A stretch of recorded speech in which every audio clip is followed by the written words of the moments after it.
আসলে যদি কোনো দাগ পড়ে সেই দাগটা কিন্তু বড় দলগুলোকে তাদের মানে বাকি সময়টা বয়ে বেড়াতে হবে। পর্যন্ত নির্বাচনী কার্যক্রম, মানুষের সাথে গণসংযোগ, সেখানে বাধাপ্রাপ্ত হয়েছি। আমি প্রশাসনকে জানিয়েছি, আমি আশা রাখবো প্রশাসন নিরপেক্ষ থাকবে, বিকজ এই আসনের দিকে সবার চোখ আছে, পুরো বাংলাদেশের চোখ আছে। আমাদের গণমাধ্যমের ভাইরা আমার পাশে আছেন, ইউ থেকে যে পর্যবেক্ষকরা এসছেন তাদের সঙ্গে আমার কথা হয়েছে, আগামীকাল তাদের সঙ্গে আমার মিটিং আছে ঢাকায়।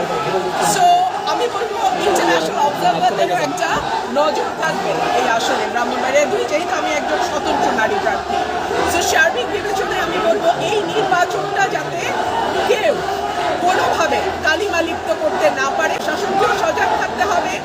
আমি দলগুলোকেও বলবো যার যার বৃহত্তর স্বার্থে এই আসনে যাতে তাদের নেতাকর্মীরা অসংলগ্ন আচরণ না করে, আইন না ভাঙে, অসভ্য আচরণ না করে।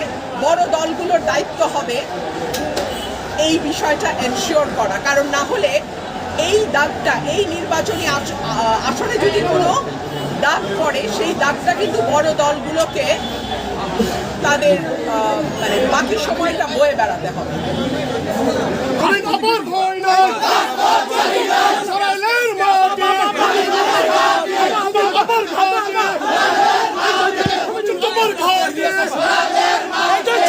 Abar